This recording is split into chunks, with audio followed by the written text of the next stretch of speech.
Hey guys, this is Emerald Fire. It's been about 2 months since I uploaded my video on my waterproof tunnel bore, and now I've finally completed work on an automatic unloading station that will mine the blocks and put them in this chest down here. Since the main advantage of my drill was that it was easy to build in survival, I tried to make the station also as easy to build in survival as I could, and I'm pretty happy with the results. This is the whole thing here, and it doesn't use that many blocks in redstone. Normally, a tunnel bore unloader would probably need a lot of pistons and redstone, or at least the ones I've seen did. So I tried to make it as minimal as possible, and I think it came out well. I'll just go down here and turn it on so you can see it in action. The drill will leave the station, and once it does, you can see that really there's not that much to this station. These pistons over here will just push all the blocks that they get back towards these TNT duplicators, which will then blow up the blocks. And because of a glitch with TNT and pistons, if you push a block at exactly the same time that the TNT explodes, then it will drop 100% of the time as an item. So then those items are collected down here and into this chest. You'll see the TNT start blowing up blocks once this reaches the duplicators over here, so I'll just cut until these diamond blocks are full up. Alright, now that these diamond blocks have fully reached the TNT, you can see it starting to collect the diamonds here.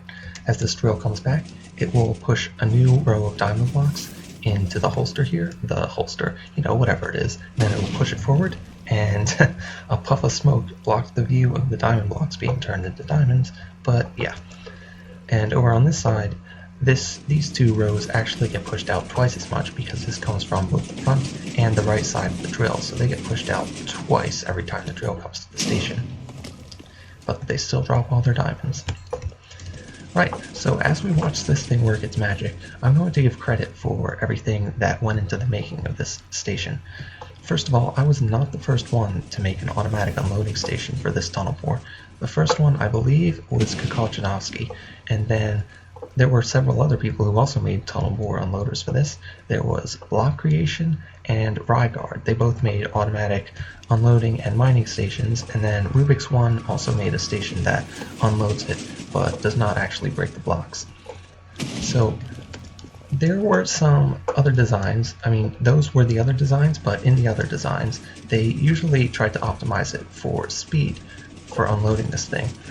I did not do that, so if you see, this thing sits in here for about a second, maybe more, and it's possible to just pull all the blocks as soon as it gets in there and then send it right back out, which would slightly improve efficiency, but the more you mine out, I'm refilling right here automatically, so I don't have to refill this whole block, but the farther this drill goes out, it'll take much more time for this thing to actually get out there and back, and the time it takes in the station is relatively nothing compared to that, so I optimized it for easy to build in survival rather than speed of unloading the drill. And I think that is a worthy trade-off. Right, so those were the other drill designs that I used, and then also for these TNT duplicators, this TNT duplication glitch was first found by Myron Irio. I think he was the first person to find it. I never saw anyone do it before him. And then Il Mango is the one who found out the glitch that if you push blocks at the same time a TNT explodes, then it will drop the item.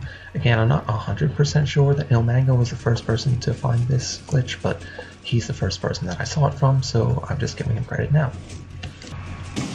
Alright, I've replaced all the diamonds with glass so I can give you a better view of what's going on here as I try to give you a brief explanation. First of all, when this drill comes into the station, the cauldron up here will set off this comparator, and that starts the whole thing.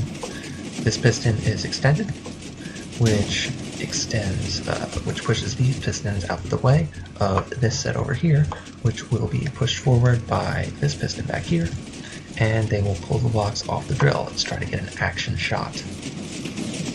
Very nice. So once these things have pulled back those blocks, then this piston will retract again, and because of this observer, these pistons will retract those blocks again. This one will also retract its blocks, but we don't want that, so we've got a second observer back here that will power it again after some delay, and it pushes back its blocks, right like that. Over on the other side, we've got a more simple setup. Once this signal comes through, it will just power this observer, which first powers these sticky pistons to pull the blocks off, and then powers the regular pistons to push them forward. And finally, down here, you've got this little thing that just retracts when this thing pulls away, which is what the comparator powers, and then this other piston will extend when this whole block of pistons extends to get their block. And as they are pulled off the drill, everything is pushed backwards towards these pushes over here. There's two on this side because these rows come out twice as fast. And then these pistons over here will push them at the exact right time. And how does it know the exact right time? Well, as soon as the drill leaves the station, then this block, this redstone line over here will become powered, and this TNT will become duplicated, and then this comparator clock will count down, and at the right delay, these pistons will be extended. At the end of the last clip, you may have noticed that the drill stopped, and it wasn't supposed to. It was because the blocks on this piston became too many for the piston to push. So I made a few changes to correct that error, and I hope you don't mind if I don't re-record those first couple segments, because everything is mostly the same except for the few changes I made. So all I did was I added these pistons over here so that this will be pushed in 3 rows on top of each other instead of 1 row over to the side to make it closer to the TNT. And I also brought the TNT closer by 1 block and moved it down. And because of that, I also had to put obsidian in front of the slime blocks to shield them. And now these all get broken before they add up to more than 12 for this piston to push. I did an hour-long test with this, and it didn't break at all, so I can pretty safely assume now that this is working fully. There's also one more thing I wanted to show you, so let me just stop this in the station. It's how to put a minecart on this drill so that you can ride with it and it won't get stuck in unloaded chunks. So what you want to do is get the minecart below this cauldron here. To do that, we'll just break a little hole here, and we'll put a rail in here with a minecart, then break the rail. Don't break the slime block, just break the rail, like this. Now get a piston out here, like this, and put the slime block in here. And now, when you send this out, you'll just have to go around to the other side and hop in the minecart. Your head's in this cauldron so you won't take suffocation damage, and you'll just ride along with the drill like this. To start building this, place an obsidian block 4 blocks off the ground like this, and from there we'll start building the tunnel bore. Come out with 3 slime blocks like this, an observer with a sticky piston, and then a block, an observer, and a regular piston. Come out 1, 2, 3, 4 with another one here, an observer, a sticky piston, and another observer here with a sticky piston down here, 2 slime blocks. Place your cauldron right here, fill it with water, and place an observer facing right here. Now we'll place the redstone lamp over here, and that will start the tunnel bore. Once it hits a wall, it should bounce back to the station, and then you can start building everything else. We'll start by building the unloading station for the left side of the drill. Come over to the cauldron and place a comparator coming out from the right side. Place a block with redstone, followed by a repeater at max delay, and another block here with another repeater coming out to the side this way, max delay again. We'll put a block here with a torch on it, and also over here we're going to have a trapdoor like so, with an observer facing out from it, and a block, and another block down here. Going to put in the pistons sticky here, and 2 down here. And now we'll get this redstone dust here, a block here with a repeater on max delay, and 1 more sticky piston over here. Now we'll put in the regular pistons. We'll have 1 here, and we'll also have some over here like this, and then these ones were just temporary for placing blocks. Now we'll put a block over here and an observer facing downwards right here.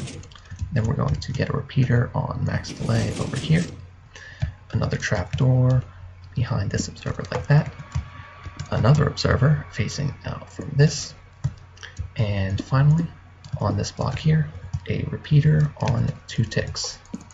Now, if you come over here and break this redstone dust, you should see something like this with these pistons over here.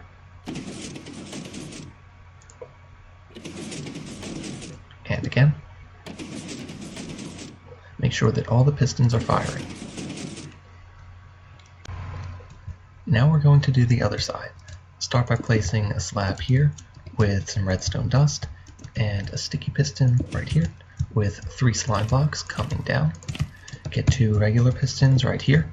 Now you want an observer coming out on the bottom and going in the middle. From the observer on the bottom, we'll put a block right here, and we'll put a repeater facing this way with 3 tick delay.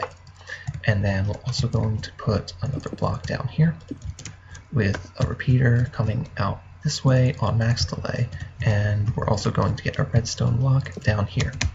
Now, we'll put an observer coming from this repeater like this, and we'll get a sticky piston here with 2 slime blocks, and we'll need an observer on top facing down like so. Then we're going to get sticky pistons on the sides of the block right here, and underneath we'll get an observer facing this way. Now we're going to also have an observer facing this way right here, and an observer facing this way with a block, and 1 more observer over here. Now, if you remove this redstone dust, this piston should retract, and if you place it again, you should see this. Next, we'll do the bottom unloader and the part that sends the drill back out. Go underneath this sticky piston here and build up like this. Place some redstone, and now another 2 blocks like this. And from this block, you're going to alternate in this pattern like so, 1 up and 1 down, until you reach underneath this redstone lamp, and just put a block there. Now you're going to alternate repeaters and dust. The repeaters are all on max delay, so repeater, dust, repeater, and dust, and 1 more repeater, and a dust here, and also put a lever over on this side too. Now we're going to come back over here, and we're going to get a sticky piston facing this direction to pull the block off the bottom, and we're going to get a regular piston over here to push it away. And finally, we're going to put 3 slabs here to catch any falling sand. You can put hoppers under these slabs if you want, but sand isn't that valuable, so I'm okay with just throwing it away. Now, if you go back here to this redstone dust, you should see these pistons activate when you remove it, and also the drill should go away. So yeah, now that this is all set up, you can just see the drill come back and forth, and when it returns, these pistons should fire off momentarily, and then the drill will be sent back out. Everything looks good.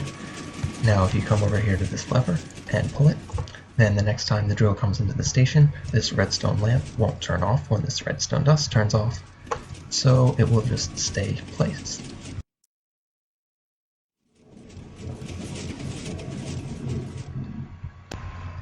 Next we'll build the collection ditch. Start at this block here and punch a hole right here, then we'll dig a 9 wide trench, so 1, 2, 3, 4, and 1, 2, 3, 4. Place your hopper here, and then this will be where your output goes. Put some water over here at this end of the ditch, and then count out 1, 2, 3, 4, 5, 6, 7, 8. Place water here, and then fill this whole row over here with water source blocks all the way until it reaches the other side of this ditch. So you should have water going right up to this hopper here. Then place 2 regular blocks here and 5 obsidian. Do the same thing on the other side.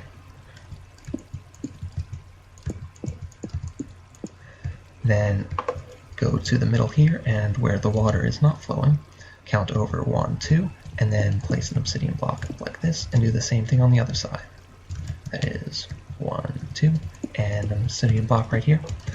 And you don't have to worry about all this water in the back here, because that's not hurting anything, and actually it prevents the ground from getting exploded by the TNT. Next we'll build the piston pushers that will push the blocks into the TNT.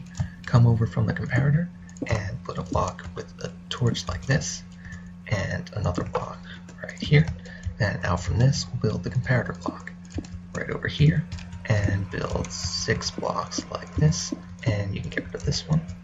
Then comparators here and here with dust like this. You'll want a torch over here with a non-pushable block coming out from it like this. And also below this torch, we're going to put a sticky piston with 2 slime blocks like this. Now we're going to get some redstone on here and blocks like this for repeaters, 1 on 4 ticks, 1 on 3 ticks, and some dust right here. Now we're going to put 2 sticky pistons, 1 here with 2 slime blocks, and 1 here with 3 slime blocks, like this.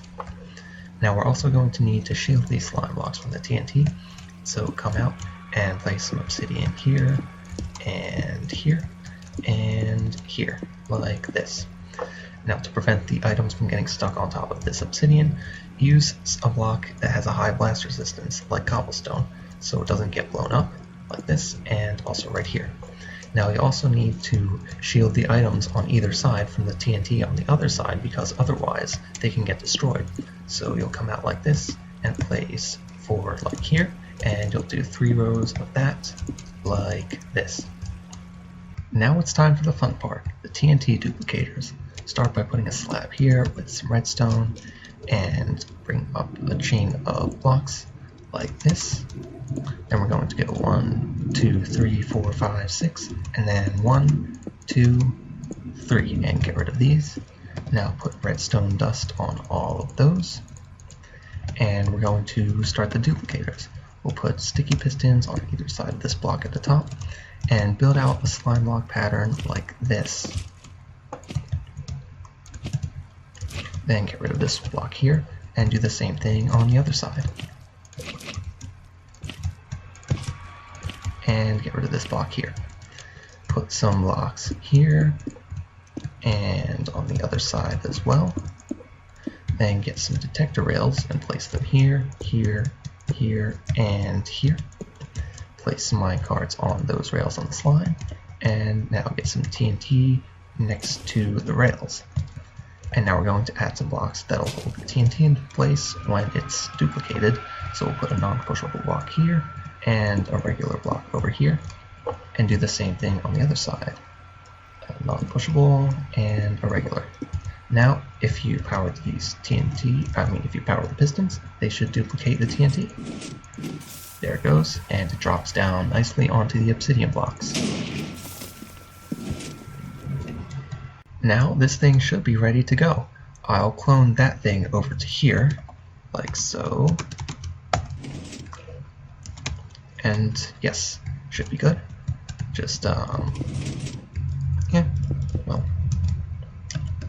there we go. Okay, now this thing should be ready to go. Let's give it for a test run. Come over here to the lever and flick it off.